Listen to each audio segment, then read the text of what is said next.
Dipersilakan waktu dan tempatnya.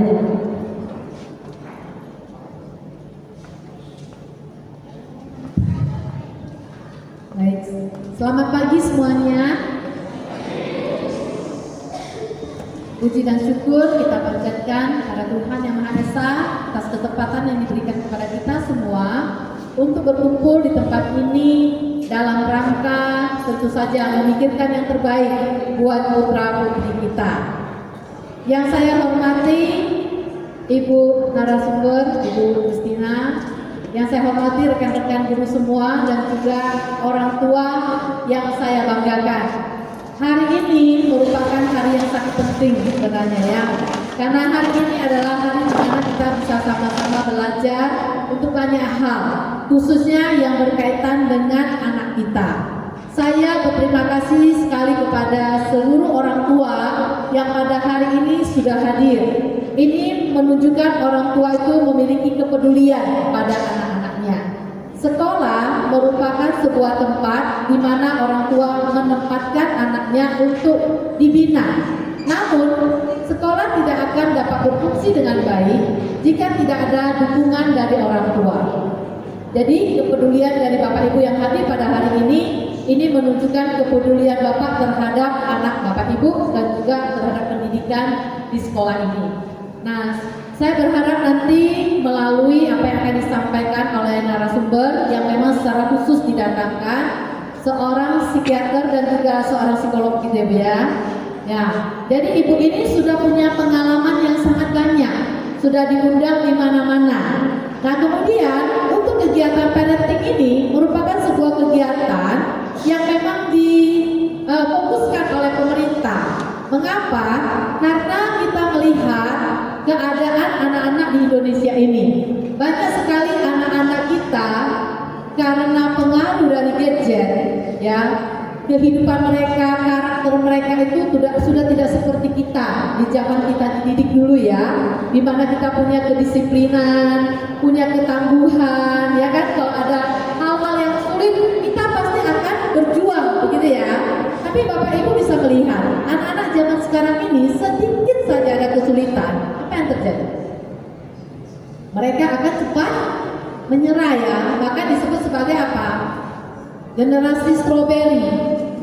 Pernah dengar generasi stroberi? Pernah lihat buah stroberi? Pernah? Buah stroberi itu gimana? Cantik ya kan? Cantik sekali, merah. Wah, kalau kita lihat kita kepinginnya segera menikmati ya. Tapi buah stroberi itu kelihatannya begitu keras gitu ya. Tapi sebenarnya ketika kita pencet dia langsung bisa gimana? Lembek, langsung rusak. Nah, anak-anak itu dilambangkan seperti generasi stroberi yang kelihatannya kuat tapi ternyata dalamnya begitu rapuh. Maka banyak juga anak-anak yang dikatakan punya masalah di mentalnya, ya, gampang sekali dia itu tersinggung, marah, lalu putus asa. Begitu ya Bapak Ibu ya. Pernah Bapak Ibu mendapatkan anak Bapak Ibu ketika dapat WA ataupun mungkin di sosial media, mereka itu mendapat misalnya kritikan dari temannya. Apa yang akan terjadi? Anak itu uring-uringan, ya kan? Anak itu nangis sepanjang hari. Pernah nggak seperti itu? Kok seperti itu lemahnya loh? Hanya kata-kata yang mungkin ya juga tidak terlalu bagaimana ya, tapi anak-anak kita begitu lemah. Nah, itu memperlihatkan generasi kita bukan generasi yang kuat lagi. Bagaimana mau menghadapi tantangan zaman ke depan ini dengan berbagai macam teknologi yang berkembang dengan begitu cepat sekali. Pengaruh-pengaruh dari teknologi itu, dari sosmed itu begitu banyak sekali. Nah, Bapak Ibu sekalian, di sanalah kita sebagai orang tua perlu mendapat sebuah bimbingan. Ya, kita perlu tahu keadaan anak kita itu seperti apa. Guru-guru juga perlu tahu generasi yang sedang kita bina ini saat ini itu generasi apa. Bukan lagi generasi milenial, ya, bukan lagi generasi Z, tapi anak-anak kita ini termasuk generasi alpha. Wah, apa lagi itu ya? Banyak orang nggak ngerti apa nih generasi ini. Tapi ini adalah generasi alpha, generasi generasi yang juga sebenarnya tidak kuat. Nah, jadi kalau orang tuanya kuat, kalau orang tuanya mengerti bagaimana mendidik anak-anak seperti itu, maka anak-anak yang secara dunia ini membentuknya menjadi lemah, itu akan tetap kuat kalau orang tuanya punya pemahaman bagaimana mendidik anak yang benar. Ya, itu sebabnya pemerintah ingin bahwa sekolah-sekolah itu mewajibkan ada kelas-kelas parenting. Namun saya sebenarnya juga agak sedih gitu ya kan, karena murid di sekolah ini hampir 600. Tapi orang tua yang datang, coba silakan dilihat berapa orang tua yang datang. Berapa persen dari sekian banyak orang tua yang peduli terhadap anaknya. Nah, ini menunjukkan banyak orang tua gimana? Hanya menyerahkan kepada sekolah. Apakah bisa seperti itu? Nggak bisa. Karena anak itu milik orang tua yang juga bersama mereka di rumah dan juga di sekolah. Jadi kita itu sebagai orang tua maupun guru, kita harus kerjasama, ya. Nah, di sini ada tripod, gitu ya, ada tripod. Nah, tripod itu bisa nggak dia itu berdiri dengan satu kaki saja? Bisa nggak? Bisa. Kalau dua kaki, bisa? Bisa. Harus berapa kaki? Harus 3. Ya, nah itu menunjukkan di situ ada anak kita juga seperti itu. Kita anggap dia seperti kamera yang ada di tripod itu. Dia tidak bisa berdiri dengan kokoh kalau tidak ditopang oleh orang tua, oleh sekolah, dan oleh lingkungan masyarakat. Ya, jadi 3 ini harus kuat. Nah, kalau kita tidak dengan serius memikirkan hal ini, nanti kita menghasilkan generasi-generasi yang lemah. Kalau generasinya lemah, negaranya juga lemah. Begitu kan? Betul ya? Karena anak-anak inilah yang nanti akan menggantikan pemerintah pada masa sekarang ini, menggantikan kami, guru-guru yang ada pada masa ini. Nah, itulah sebabnya kenapa kelas parenting ini sangat penting. Bapak Ibu tidak akan merasa rugi mengikuti kelas parenting ini. Ya, tapi Bapak Ibu akan mendapatkan banyak hal yang penting. Dan semoga saya juga berharap nanti Bapak Ibu yang sudah hadir ini nanti bisa menyampaikannya, menceritakan, ya, membagikan juga kepada orang tua yang pada hari ini tidak datang. Ya, saya juga maklum sih, mungkin ada yang bekerja ya, ada yang bekerja nggak bisa datang. Tetapi ada juga yang mungkin menganggap, buat apa? Masuk kanan keluar kirinya itu. Nggak ada gunanya. Apakah betul seperti itu? Ya tidak juga ya kan? Kalau kita datang dengan hati, kita datang dengan kesiapan, saya yakin pasti akan dapat sesuatu yang kita bagikan kepada orang lain maupun kepada anak-anak kita. Nah, Bapak Ibu sekalian yang saya hormati, nanti ke depan ini juga kita akan libatkan orang tua ya di dalam kita melakukan kegiatan bersama anak-anak. Ya. Nanti saya akan coba bersama dengan rekan-rekan guru untuk merancang. Ada waktu di mana orang tua dilibatkan untuk kita, ayo kita field trip bersama. Setuju kan? Field trip bersama anak-anak, mendampingi anak-anak. Ya, antara orang tua sama anaknya berlomba dengan orang tua yang lain. Ya kan? Seperti itu seru ya. Nah, kenapa? Supaya anak-anak itu dilatih di sana bagaimana kerjasama, bagaimana sportif, ya kan? Orang tua juga ikut mendampingi, ikut mendidik, seperti itu ya. Jadi nanti ada kegiatan-kegiatan seperti itu. Nah, saya harap tidak lagi hanya sejumlah orang tua ini saja yang datang, yang peduli, tapi semua orang tua itu bisa ikut peduli di dalam mendidik, membimbing anak-anaknya. Demikian ya Bapak Ibu ya. Jadi nanti kalau misalnya suatu hari nanti kemudian ada kegiatan-kegiatan ini, ayo ya kita ajak teman-teman kita untuk mau terlibat, sehingga kamera atau anak yang berdiri di atas tripod itu dia tidak jatuh, tapi ditopang oleh 3 kekuatan: orang tua, sekolah, dan lingkungan masyarakat. Itu ya Bapak Ibu ya. Nah, terima kasih kembali sekali lagi saya sampaikan kepada seluruh orang tua yang hari ini sudah menyediakan waktunya mau datang, dan saya lihat juga bukan orang tua yang nganggur-nganggur ini ya, banyak juga di sini orang tua yang sebenarnya punya kerjaan, tapi bisa ambil cuti ya mungkin ya, atau saya nggak tahu, izin untuk datang. Dan kiranya nanti apa yang dipaparkan oleh narasumber pada hari ini dapat berguna bagi kita untuk kita menjalankan tugas kita sebagai orang tua dan juga sebagai sekolah. Ya, kita sama-sama bergandengan tangan untuk kemajuan dari anak-anak kita. Demikian kata sambutan dari saya. Kalau ada kata-kata yang kurang berkenan, saya mohon dimaafkan untuk ini. Terima kasih.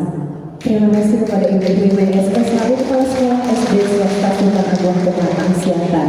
Acara selanjutnya, marilah kita mendengarkan pemaparan tentang menjadi orang tua yang hebat di era digital yang dapat membangun karakter dan prestasi anak sejak usia dini bersama Ibu Psikolog kita Ibu Kristina Oktavia Hasibuan MPSI. Kepada Ibu kami persilahkan waktu dan tempatnya.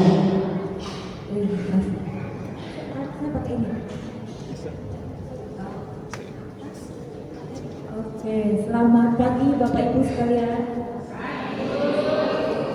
Perkenalkan, nama saya Kristina Oktavia Hasibuan. Ada yang sudah pernah ketemu di kegiatan parenting?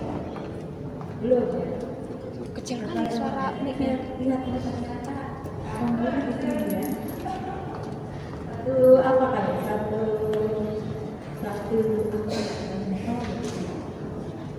Oke. Bapak Ibu, perkenalkan, nama saya Kristina Oktavia Hasibuan. Saya berpraktek di Jalan Lagu Boti, ya, dekat SMP 3. Jadi kalau ada yang mau ke SMP 3 lewat, ada sebelah kanan.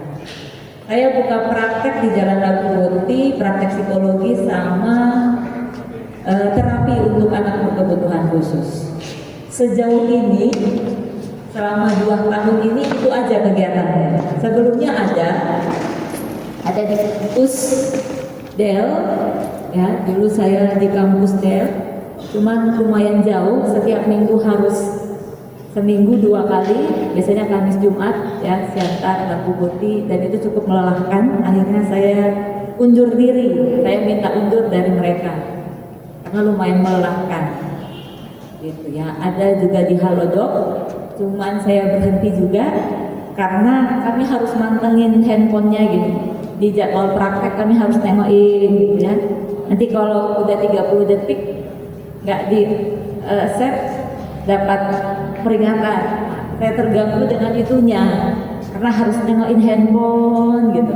Terus saya terganggu dengan harus lihatin handphone, terus akhirnya saya mundur juga. Paling ada kegiatan-kegiatan online. Jadi kalau Bapak Ibu pernah dengar beasiswa LPDP, ada pernah dengar? Ya, itu beasiswa sejauh ini paling mentereng se-Indonesia. Karena itu beasiswa anak-anak kita bisa kuliah S2 di Indonesia maupun di luar negeri, dan biayanya semua ditanggung oleh negara. Mau yang orang kaya, orang Chinese, ya, itu boleh daftar. Nah, itu boleh banget. Yang penting lulus seleksi. Nah, saya bagian wawancara biasanya. Jadi itu kan setahun biasanya ada dua batch, ya. Bulan lalu sudah selesai batch pertama, nanti biasanya September Oktober batch kedua. Jadi paling online seperti itu. Nah, selebihnya praktek dan terapi anak berkebutuhan khusus. Ya, demikian perkenalannya. Oke, saya diminta untuk membawa kegiatan judulnya Orang Tua Hebat. Menjadi orang tua hebat. Kenapa kita harus atau ingin menjadi orang tua hebat? Menjadi orang tua hebat di era digital.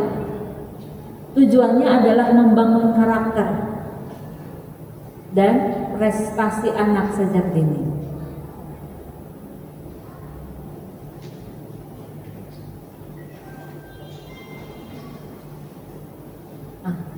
Apa arti menjadi orang tua hebat? Orang tua hebat, orang tua keren. Atau bagaimana? Orang tua hebat adalah, nggak dengar saya. Orang tua hebat itu apa maknanya?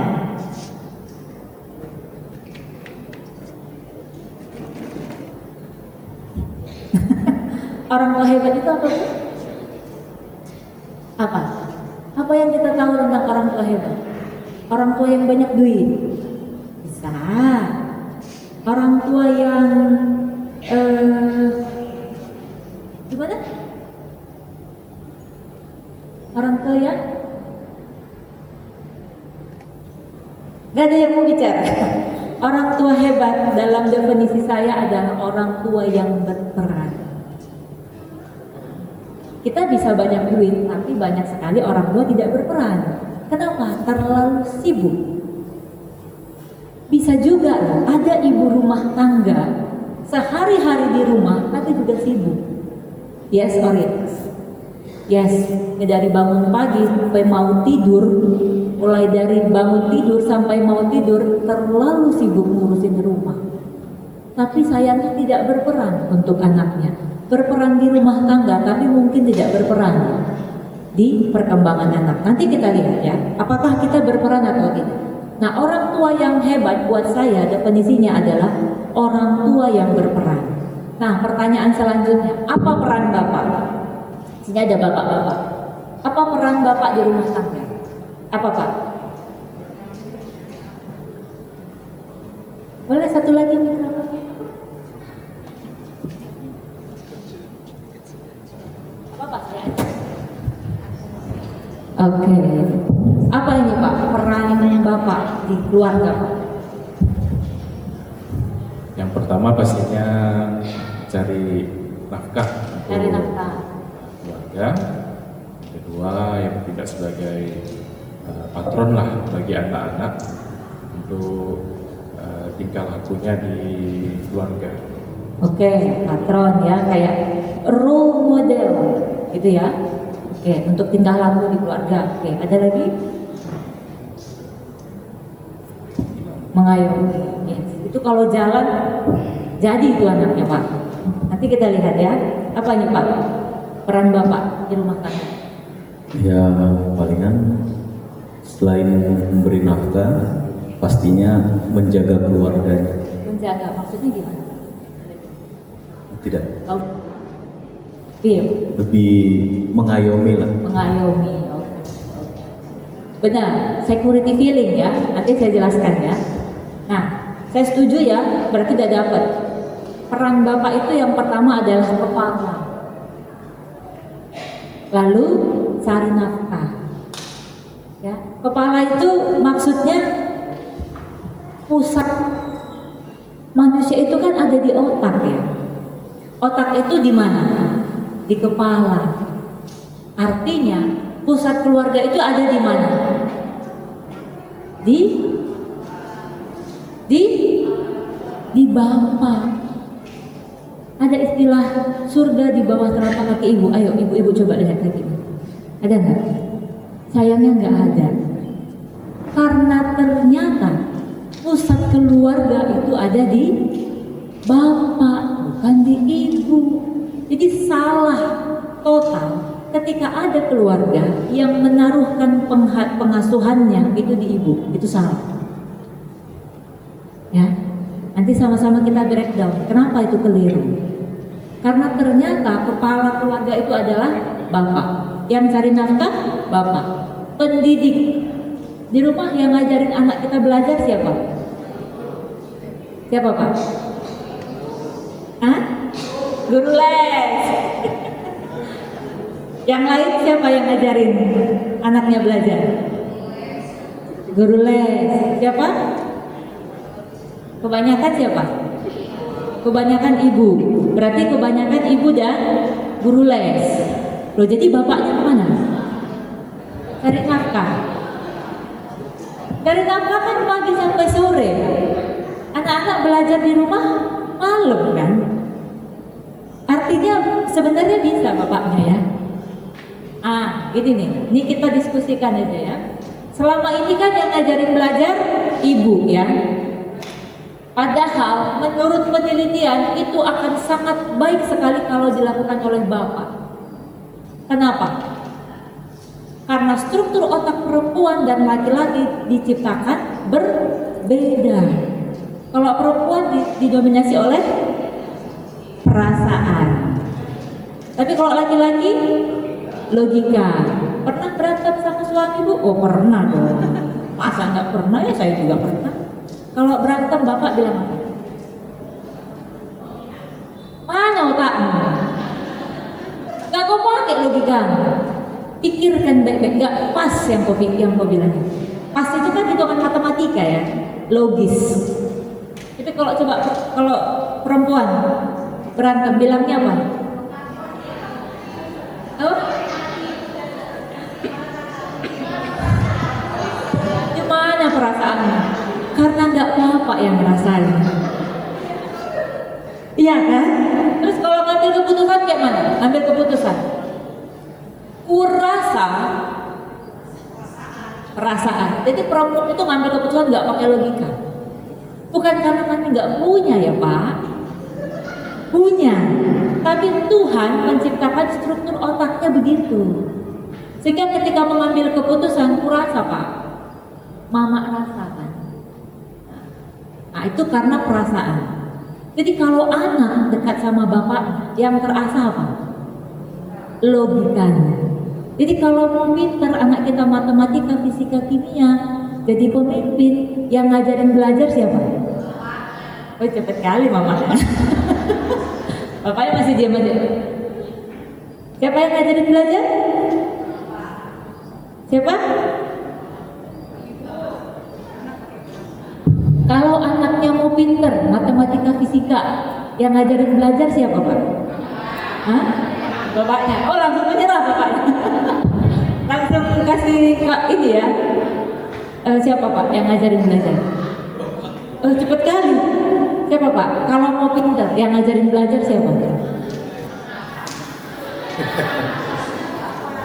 Mamanya. Tenang. Saya masih punya beberapa ini lagi ya, amunisi lagi ya. Kita pasti pengen punya anak yang jadi pemimpin ya. Ngangkat tangan di kelas itu, Bapak Ibu saya mau bilang itu sebuah kemampuan yang nggak mudah untuk dimiliki. Bapak Ibu pernah nggak dibilang anaknya begini, Pak beli KFC dong? Pernah ya? Bapak-bapak jawabannya apa? Bapak-bapak nggak ada ya nanti. Banyak mama itu kan kalau kondisi tertentu ya. Kebanyakan bapak-bapak bilangnya apa? Ambil kunci di atas kulkas. Artinya, ayo. Ya. Kalau ibu-ibu, mak beli KFC lah. Jawaban mamanya apa? Panjang kali lebar kali tinggi. Ya kan? Mama, tahu nggak? Mama baru-baru sekolah mulu. Beli buku lagi. Minggu depan pesta main tulang sana, banyak pengeluaran. Ya, panjang kali lebar kali tinggi, yang ujung-ujungnya nanti mama masak. Ada mama beli, nanti mama masak. Anak yang dekat sama ibunya, dia belajar mempertimbangkan. Orang Batak ada istilah parohaina. Parohaina itu istilah artinya apa ya? Hati mama gitu. Jadi laki-laki yang hatinya itu deket banget sama mamanya, itu nggak jahat. Tapi karena terlalu dekat sama mamanya, sampai dia dewasa, dia mengembangkan kemampuan mempertimbangkan, tapi nggak berani ngambil keputusan. Nah, jadi anak yang terlalu dekat sama mamanya, dia belajar mempertimbangkan. Di kelas dia mau angkat tangan, dia tahu jawabannya, tapi banyak kali pertimbangannya. Nanti iya kalau benar, kalau salah gimana? Nanti dilihat kawanku, kalau salah nanti malu aku, dimarahi guru. Terlalu banyak pertimbangan. Tapi kalau sama bapak yang tadi kan, ambil kunci di atas kulkas. Artinya apa? Ayo, anak belajar ngambil keputusan dengan cepat. Itu logika semua.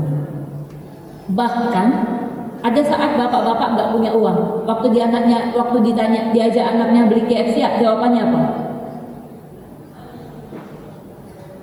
Jarang. Itu kalau keuangan sama ibu ya. Tapi umumnya laki-laki akan jawab tetap ayo. Itu anak belajar ngambil keputusan di saat resiko.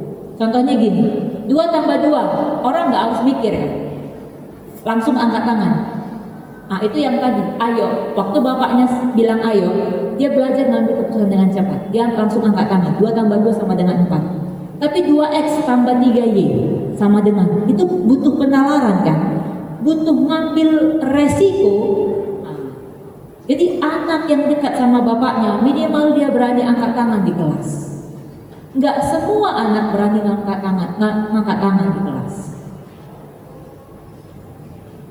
Dan gimana? Kalau anaknya mau jadi pemimpin generasi Y.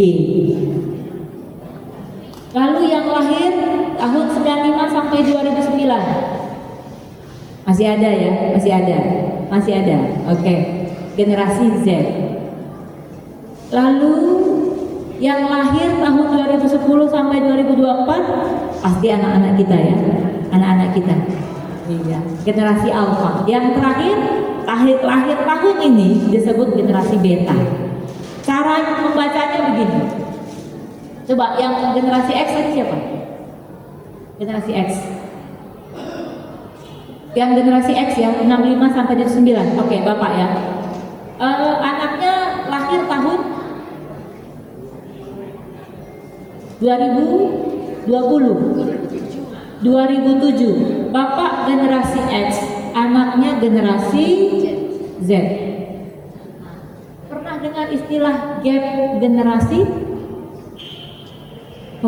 Gap generasi itu maksudnya ada jarak, ada lompatan generasi. Nah, contohnya ini. Si bapak, dia generasi X, anaknya generasi Z. Ada satu lompatan yang dilewati. Ingat, generasi itu istilah yang digunakan untuk menggambarkan orang yang punya ciri teknologi, sosial, budaya yang sama. Itu sebabnya bapak ibu sering nggak nyambung ngomong sama anak. Kalau ngomong sama anak mereka bilangnya apa? Nggak nyambung mama, ya kan? Mama ini ngomong apa? Nggak nyambung. Sama kita nyambung. Sama saya kalau kakak saya nasihati anaknya, sama saya nyambung. Kenapa nyambung? Karena kami punya ciri sosial, budaya, teknologi yang sama. Tapi waktu dia ngomong sama anaknya nggak nyambung. Karena sudah ada gap generasi. Nah, kayak bapak sudah ada gap generasi, satu generasi. Itu yang disebut gap generasi. Itu sebabnya kita sering nggak nyambung ngomong sama anak. Yang tadi yang generasi X siapa lagi? Oke, bapak generasi X ya pak. Anaknya lahir tahun 2009. Masih di sini ya, masih satu. Yang anaknya generasi Alpha tapi orang tuanya generasi X siapa? Ada? Ibu ya, ibu generasi X, anaknya generasi X, anaknya lahir tahun 2015, generasi Alpha. Coba lihat ya, ada ada dua gap generasi, makin jauh, makin terasa jarak sama anaknya, itu sudah pasti, ya kan? Nah, makanya kita sering nggak nyambung ngomong sama anak. Pertanyaannya lalu apa yang dilakukan? Oke, ini dia ya. Dampaknya apa? Dampaknya ada gap generasi. Yang tadi ya, gap generasi. Gap generasi itu atau disparitas adalah ketidakseimbangan dan ketidaksetaraan. Kita ngomong apa, anaknya jawabnya apa. Itu nggak seimbang, nggak setara. Sehingga tiap generasi digital dipaksa untuk mengubah pola pendampingan dan pengasuhan. Itu sebabnya kita sebagai orang tua dipaksa, Bapak Ibu saya ulang, kita dipaksa untuk mengubah pola pengasuhan dan pendampingan kita. Yang dipaksa siapa? Orang tua, bukan anak. Tapi sering kali orang tua bilang begini, oke nggak paham aja mama mau kayak mana. Yang belajar memahami siapa? Anaknya. Makanya tengok bapakmu, pelajari bapakmu. Yang belajar memahami siapa? Anak. Itu keliru. Yang harus berubah, yang harus dipaksa adalah orang tuanya. Anak-anak kita pernah jadi orang tua? Enggak. Ibu bapak pernah jadi anak-anak? Pernah. Jadi yang paham bagaimana kondisi anak-anak siapa? Saya dan bapak ibu. Jadi kenapa anak-anaknya yang dipaksa untuk jadi orang dewasa, sementara mereka memang masih anak-anak? Sedangkan kita pernah jadi anak-anak. Jadi kitalah yang dipaksa. Pengasuhan harus dikerjakan oleh orang tua bersama-sama, bukan hanya oleh ibu. Pengasuhan, jadi apa yang dipaksa berubah pengasuhannya. Apa contohnya? Orang tua, keduanya bapak ibu harus melakukan pengasuhan bersama-sama, karena berpengaruh terhadap karakter dan tumbuh kembang anak. Contohnya, dulu ada tugas geografi. Contohnya, di manakah letak negara Jerman? Ya kan? Ada pernah tugas begitu? Ya, sebutkan negara yang berbatasan dengan negara Jerman. Nah, biasanya begitu ya. Kalau tugas begitu kita butuhnya apa? Butuhnya apa? Peta, apa lagi? Globe, atlas, ya, buku pintar, ya kan? RPUL. Ya. Apakah zaman dulu Bapak Ibu semua keluarga, semua rumah punya atlas? Enggak. Jarang. Sekarang keluarga yang punya atlas. Sehingga kalau ada tugas gitu kita harus pergi ke rumah teman yang ada atlasnya. Ya, ada usaha kan? Nah, saya nggak punya, terus saya pergi ke tempat teman. Kebenaran saya punya, karena orang tua saya, mama saya guru, jadi dia punya. Itu teman saya yang datang ke rumah. Setelah itu udah dapat nih, ada atlasnya. Apakah saya langsung tahu di mana negara Jerman? Enggak, saya harus mikir dulu. Benua ada 5. Asia, Eropa, Amerika, Australia, Afrika. Saya harus mikir dulu, Asia kayaknya enggak, Afrika kayaknya enggak, Australia juga enggak. Berarti antara Eropa dan Amerika. Apa yang harus kami lakukan? Satu-satu dicari. Itu makan waktu sekitar 30 menit. Ada usaha? Ada. Tapi kalau coba sekarang, Bapak Ibu punya negara di rumah. Ya muncul.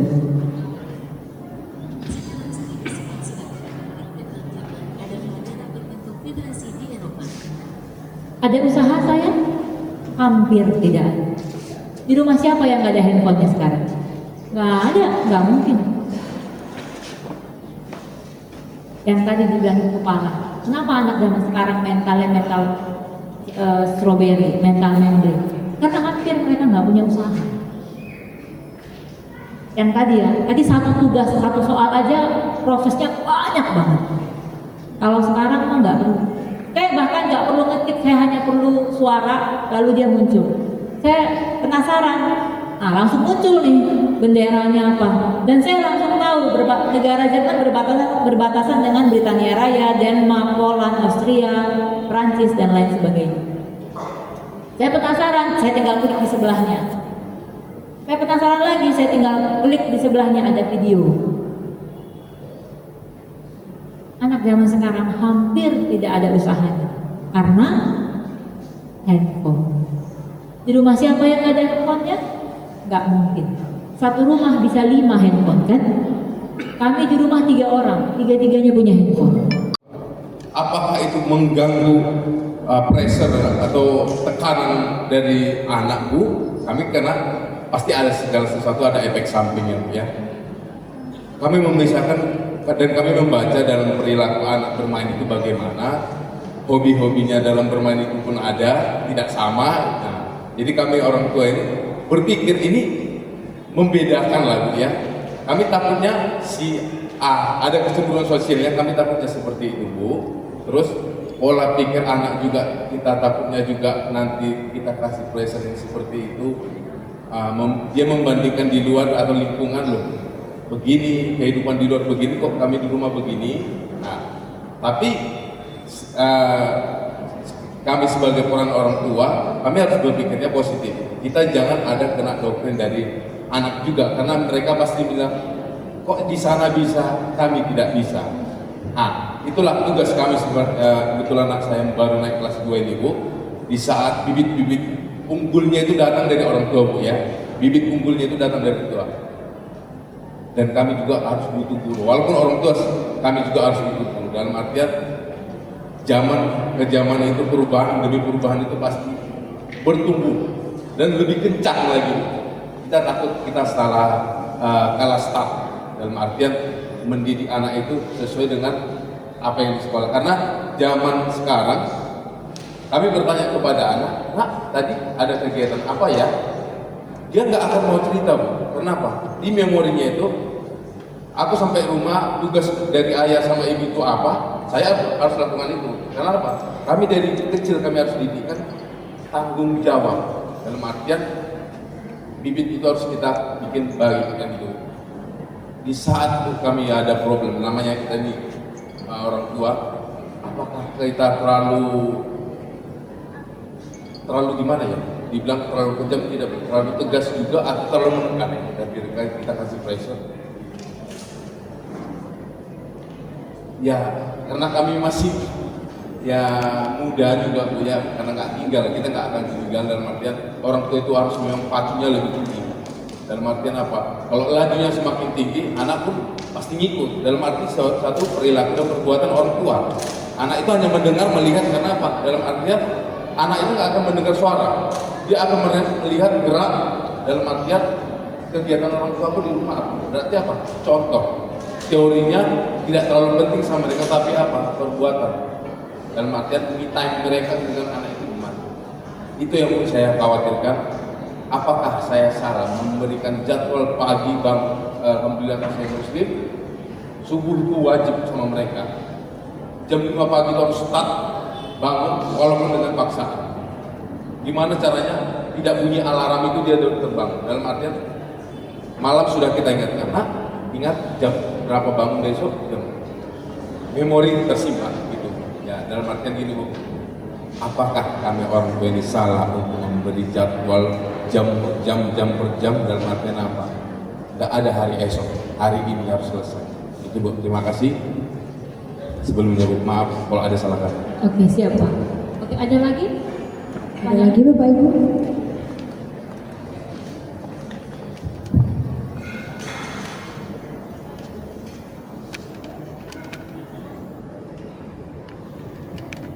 Ya, terima kasih untuk waktunya.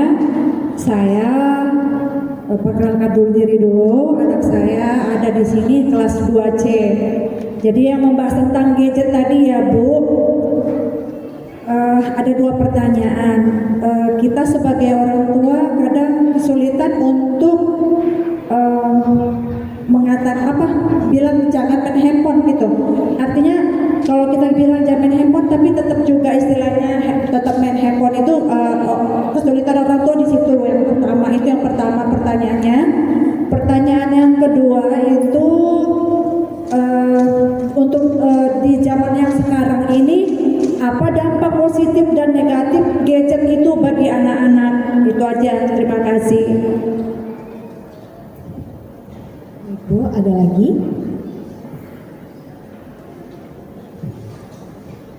Terima kasih. Sebelumnya saya ingin bertanya, izin perihal tadi rasa emosional yang terbangun dari ibu seperti itu. Nah, ini saya mengalami anak saya terlalu dekat dengan saya, jadi rasa emosionalnya itu sudah terbentuk di usia 9 dan 11 tahun ini. Nah, apakah itu masih bisa berubah? Atau memang sudah terbentuk dan tidak bisa dirubah? Jadi bukan kendala maksud saya senang anak saya memiliki rasa empati, rasa emosional. Akhirnya dia terlalu melo begitu. Jadi untuk menghadapi segala sesuatunya dia tuh sekarang mengandalkan emosionalnya begitu. Dan sementara untuk ayahnya sendiri juga seperti itu. Jadi kita sejalan membangun emosional itu agar kita menanamkan rasa kasih sayang, solidaritas. Maksud kita tadi awalnya seperti itu. Namun setelah terbentuk, kita terhambat, akhirnya dia itu menghadapi segala sesuatunya, menghadapinya dengan emosional. Nah seperti itu, akhirnya dia untuk menghadapi sesuatu itu dia mikir, takut nggak ya, salah nggak ya. Nah, apakah di usia 9 dan 11 tahun itu masih bisa berubah, masih bisa kita ubah, atau memang sudah karakternya terbentuk seperti itu? Terima kasih. Oke, saya jawab dulu ya. Nah yang pertama, anaknya kelas 2 ya Pak? Kelas 1, 2 dan masih TK ya? 4 tahun. Maksudnya mereka berbeda dengan anak-anak yang lain gitu ya? Ya. Oke. Tapi mereka ada me time nggak sama bapak dan ibu? Selalu keluar. Apa? Kapan? Ya, sekali seminggu kami ada dalam artian mengenal. Ada bondingnya ya? Oke, nggak ada masalah berarti Pak. Bagus malah, bagus. Ya memang harus begitu sih. Saya punya teman dulu tapi sekarang sudah meninggal. Itu mereka punya anak 3 cewek, 3-tiganya sampai kuliah S1-nya itu dibiayai oleh negara, beasiswa. Terakhir dia anaknya di stan, Muslim juga Pak. Kami pernah jalan bareng kan, anak-anaknya di mobil, ini tasbih sama Al-Quran, itu bagus banget. Malah saya pikir bagus banget. Iya. Bahkan mereka ketika lagi jalan, kami soalnya kegiatan jalan, saya numpang di mobil mereka sambil baca lagi tasbih sama baca Al-Quran. Jadi saya pikir bagus banget. Dan mereka pasti akan berbeda, pasti. Itu yang Bapak Ibu perlu persiapkan. Karena anak zaman sekarang kan biasanya main handphone. Nah, jadi mereka pasti berbeda. Nah, makanya tadi saya tanya, ada bondingnya nggak? Ada me time-nya nggak? Karena otak akan minta. Tapi ketika Bapak Ibu itu penuhi, mereka otaknya itu nggak akan minta. Ya paling nanya. Tapi minta untuk dipenuhi enggak. Jadi yang selain me time, yang perlu Bapak Ibu tekankan bahwa ya mereka akan berbeda. Terutama nanti ketika mereka tanya, papa yang si ini boleh main handphone? Ya nggak apa-apa, kamu kan juga ada main handphone. Ada kan? Ada, kamu juga ada main handphone, hanya saja beda waktunya. Nah, paling itu. Jadi nggak boleh, jangan langsung gitu. Anak-anak itu diajak ngobrol bisa kok. Nah, begitu aja ya Pak. Bisa. Jadi apakah itu akan jadi pressure? Selama itu sesuatu yang sudah dilakukan sejak dulu dan dicontohkan oleh Bapak Ibu, itu tidak akan jadi pressure. Yang pressure itu tiba-tiba. Satu, yang kedua nggak ada contoh. Nah, itu pressure. Gitu ya, oke? Oke. Lalu kelas 2C, gimana cara ngomong sama anak jangan main handphone? Yang pertama memang tidak dianjurkan pakai kata jangan. Sebenarnya gini ya, kan sering seliweran, alah psikolog ini ngomongnya gampang, jangan. Kenapa kata jangan tidak dianjurkan? Karena dia sulit dibaca oleh alam bawah sadar, oleh otak kita, oleh LTM, long term memory. Bapak Ibu, 90-90% aktivitas kita sehari-hari ini dikerjakan oleh alam bawah sadar. Contoh, Bapak Ibu bernafas, pasti kalau nggak bernafas sudah heboh kita dari tadi di sini kan, karena sudah ada yang meninggal. Nah, bernafas itu ada nggak Bapak Ibu yang gini? Mana ya bernafas ya? Apa ya? Oh oke, digembungkan apa diafragma atau apa? Nggak ada kan? Udah otomatis kan? Contoh kayak naik mobil, mengendarai mobil, kan dulunya itu masukkan kunci, tunggu dia, baru tekan kopling. Nah itu kan dulu awal-awal pas belajar. Kalau sekarang kan ya gitu kan? Nah itu otomatis, itu digerakkan oleh alam bawah sadar, long term memory. Nah kata tidak dan kata jangan memang sulit dibaca oleh si LTM tadi, sulit diinterpretasi. Makanya kita bilang jangan, ini dikerjakan. Kenapa? Karena nggak bisa diinterpretasi oleh otaknya. Jadi apa yang dilakukan yang kayak tadi? Papa si Anu main handphone, kamu juga boleh kok main handphone. Papa kasih main handphone, Papa main handphone, weekend, jadi boleh. Alih-alih kita bilang, iya tapi main handphonenya jangan hari Senin, nah, kan ada kata jangan, gitu, ya. Jadi cari kalimat positif yang lain yang positif, itu satu. Yang kedua yang tadi kasih contoh. Contohnya apa? Kita bilang sama anak tidak main handphone, tapi kita main handphone. Nah itu nggak boleh. Ya. Contohnya sesimpel kita lagi makan di luar. Ya. Pematang siang kali ini soal kuliner luar biasa ya. Saya jarang kali lihat tempat makan itu sepi. Ya. Yang miris itu kadang-kadang lagi makan di luar masing-masing megang handphone. Nah, mulai dari ibunya atau bapaknya letakkan handphone, baru ngobrol. Percayalah, coba eksperimen. Ya. Lagi megang handphone, lagi makan, lagi megang handphone, terus ibu dengan sadar meletakkan handphone. Baru kode bapaknya, baru ngobrol. Itu anak pasti akan meletakkan handphone. Gitu. Jadi kasih contoh. Bisa Bu? Memang agak susah kalau kita bilang jangan main handphone, tapi kasih contoh. Lalu kasih sanksi. Ketika mereka melanggar aturan, sudah kita bikin kesepakatan, lalu mereka langgar, kasih sanksi. Sanksinya apa? Bukan dipukul. Jadi kayak sekolah kan? Karena ketika orang tua mukul, anak akan belajar mukul. Jadi apa yang harus dilakukan? Sanksinya yang kayak sekolah, cabut rumput, bersihkan toilet. Sama, boleh kok dipakai. Biar pengasuhannya sama. Bisa Bu? Nah, ya. Jadi harus ada sanksi. Nggak bisa nggak ada sanksi. Dampak positifnya apa? Banyak. Terutama zaman sekarang itu butuh banget yang namanya ini. Saya habis ini ada kegiatan BNN. Saya nggak tahu di mana alamatnya. Kan tinggal saya tengok kan. BNN Pematang Siantar muncul kan. Nah, jadi banyak manfaatnya. Tapi tidak untuk anak di bawah 7 tahun.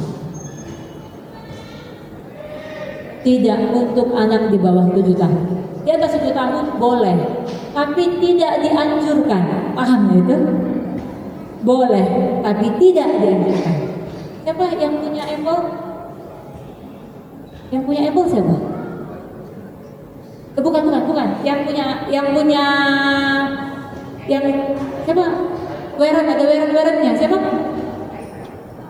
Yang punya Apple siapa? Yang punya pendirinya Apple? Yang punya pendirinya Apple siapa? Yang ada weran-werannya namanya? Aduh, siapa?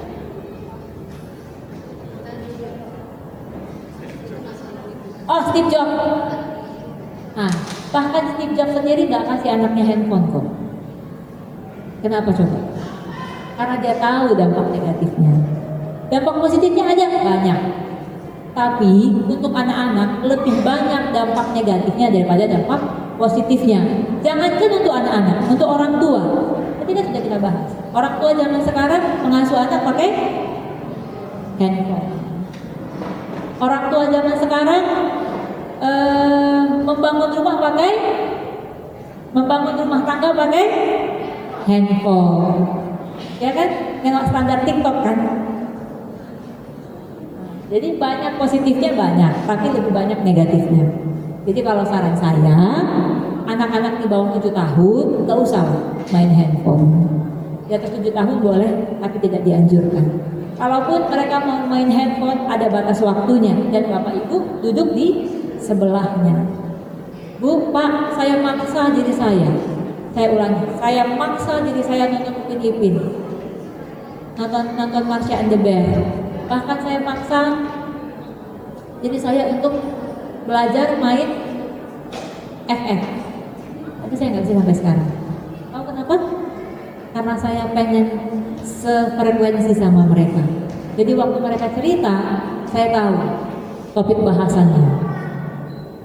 Nah, jadi ketika mereka main FF, ibu duduk di sebelahnya, ajarin dulu mau. Yes. Walaupun kita, buat saya susah loh, buat saya susah. Ya, nggak tahu karena gap yang tadi ya terlalu jauh, sehingga buat saya susah. Tapi waktu saya bilang ajarin serius, nah, udah masuk, udah connect. Nah, nanti akan lebih mudah sama saya untuk ngobrol. Gitu ya Bu. Jadi dampak positifnya banyak, dampak negatifnya lebih banyak. Kalau saran saya di bawah 7 tahun sebaiknya tidak. Oke, anak terlalu dekat dengan ibu, anaknya laki-laki perempuan. Oke, perempuan. Tapi sekarang dia jadi baperan, gampang baper. Bapak ada di Siantar, tinggal bareng berarti ya. Anak keberapa ya? Oh, dan dua-duanya dekat sama ibu. Bapak tapi bisa ibu ajak ngobrol.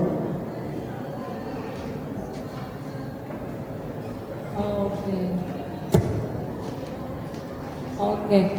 Apakah sudah terlambat? Sedikit terlambat.